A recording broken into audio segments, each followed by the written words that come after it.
Hello there, it's your favorite chaplain coming at you once again. Welcome back to Atypical Church. Today's message is entitled, Will You Ride? Before I get started today, I want to address an atrocity that we recently found out happened in Kamloops, BC. They have recently uncovered at least 215 bodies of Indigenous children who were buried at a previous residential school, and there was absolutely no acknowledgement of this at all. So, in honor of that, I want to first acknowledge that here in Calgary, Alberta, we are on Treaty 7 land, and that treaty was signed in 1877 to honor our First Nations friends who we have the privilege of living amongst. Today, I'm wearing orange, as many Canadians are, in honor of those children that were lost, that families did not get to grieve. As a parent, I can only imagine how difficult that must have been.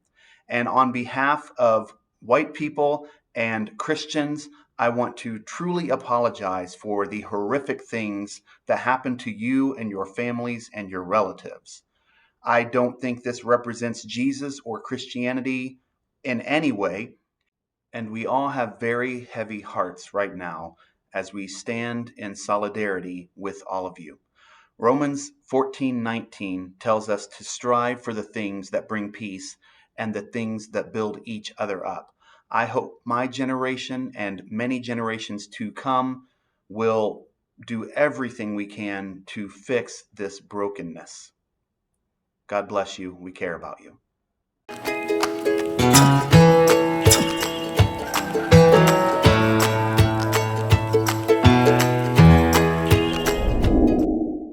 Today's message is entitled, Will You Ride? And to set the message up, I want to talk about a tightrope walker named Charles Blondin. You may have heard of this guy. He used to walk back and forth across the Niagara Falls on a tightrope. This was in the 1800s. And in one occasion, he would walk back and forth with a wheelbarrow full of rocks. And of course, as you can imagine, the crowds that were looking on were cheering and were excited. And he comes back and he stares at them and says, Will any of you get in the wheelbarrow? No one said a word until finally one person said that they would ride with him. Now, different reports tell this story differently. One says that it was his manager, and the other says that it was his mother. Either way, it was someone who knew him and trusted him. So today I want to ask you, would you get in the wheelbarrow if God was pushing it on a tightrope over Niagara Falls? Makes you think.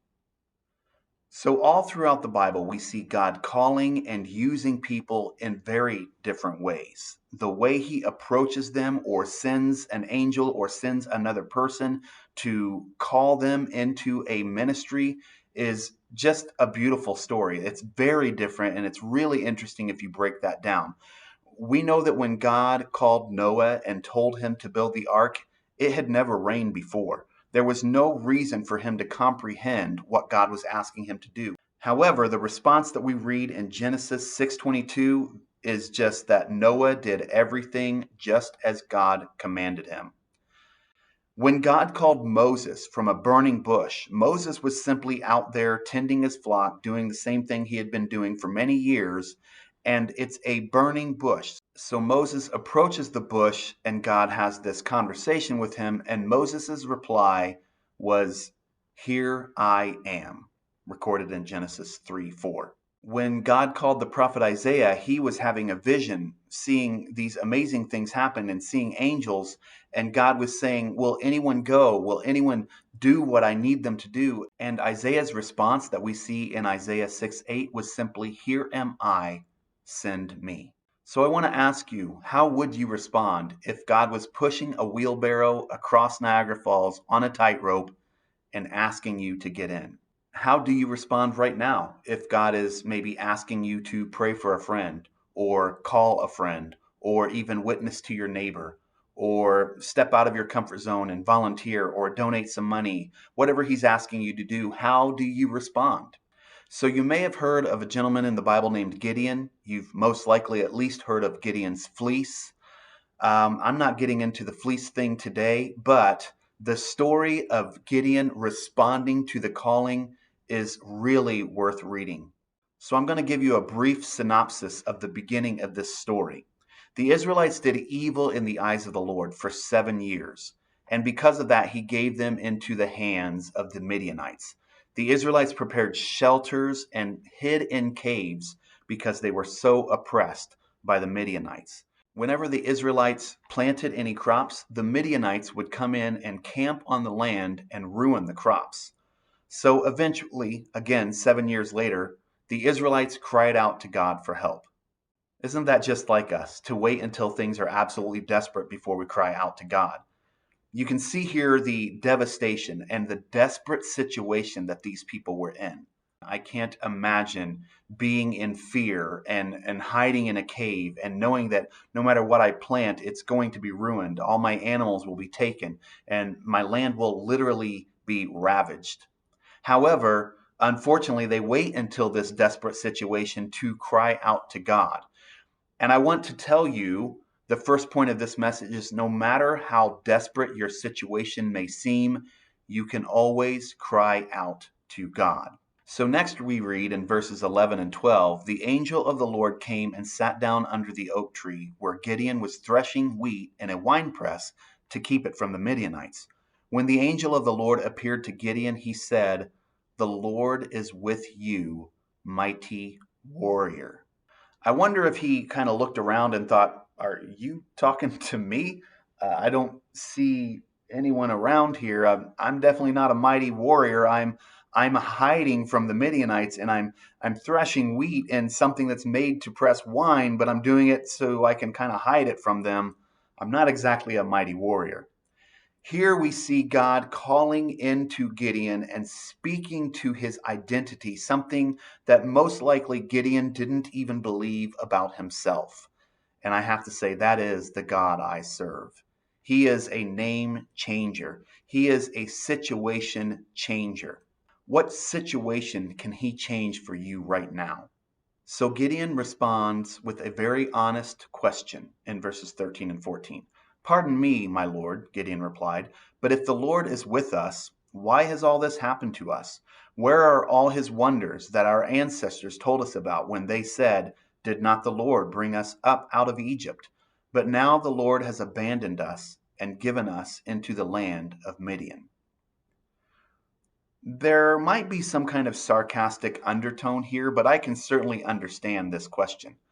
Like, are you serious? You're with us. You're here. Can you see what's happening around us? Can you imagine the devastation that we feel? And we know all these stories that our ancestors have told us, but yet we're not seeing you do anything for us right now. Now, I do understand why Gideon's questioning this, but I can also understand why God allowed this to happen when the Israelites had clearly been telling God that they didn't want him in their lives. And then, after 7 years of this devastation, they're finally crying out to God. But still, I do understand that it's easy to question God sometimes. And I believe he understands that as well. And I also believe he is okay with our questions as long as we still stand in faith and believe what he's saying. And the next verse records how God responds. "The Lord turned to him and said, 'Go in the strength you have and save Israel out of Midian's hand. Am I not sending you?'" This is like if all of the country that you live in was coming against the city you're living in. You really want me to go out there and save the whole city? I don't think that's possible. But here again, God reaffirms by just simply saying, "I'm with you. Am I not sending you? It's me that's sending you, so you're going to be okay." And here, in a very similar situation as to when God called Moses, we read that Gideon had some questions.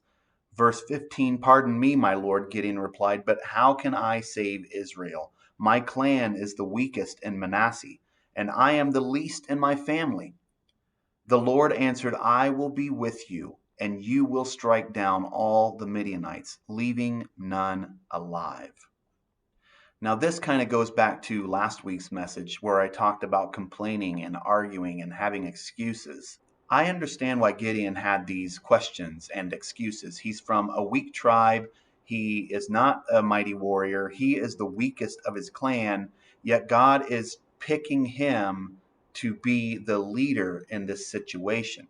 And we need to get rid of our excuses and get in the wheelbarrow and ride with God when He is calling us and asking us to go where He is leading.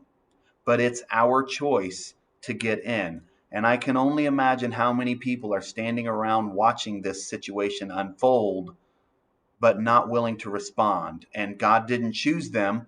I'm guessing God knew that they wouldn't respond, or maybe God was trying to set an example by using the weakest and using someone that no one would expect God to use.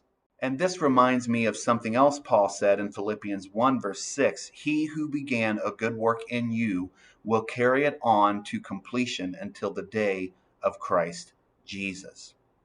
So, as a quick reminder of the message here, no matter how bad your situation may seem, cry out to God. Invite Him into your situation. I believe He's ready to roll up His sleeves and get involved and help you and even use you to lead the situation. Number two, if you're confused, ask God for more information. I think it's okay to ask God for clarity. And finally, get rid of the excuses and follow what God is telling you. It's probably going to be a bumpy ride, but I guarantee you it's going to be amazing. And if you read the rest of this story, God isn't done yet. He thins out the mighty warriors that Gideon is planning to use, again to prove that we do things through God's power, not our own. No matter how desperate your situation may seem, you must remember that God is there with you and He will rescue you. That is where our faith lies. I hope this has encouraged you. God bless you guys.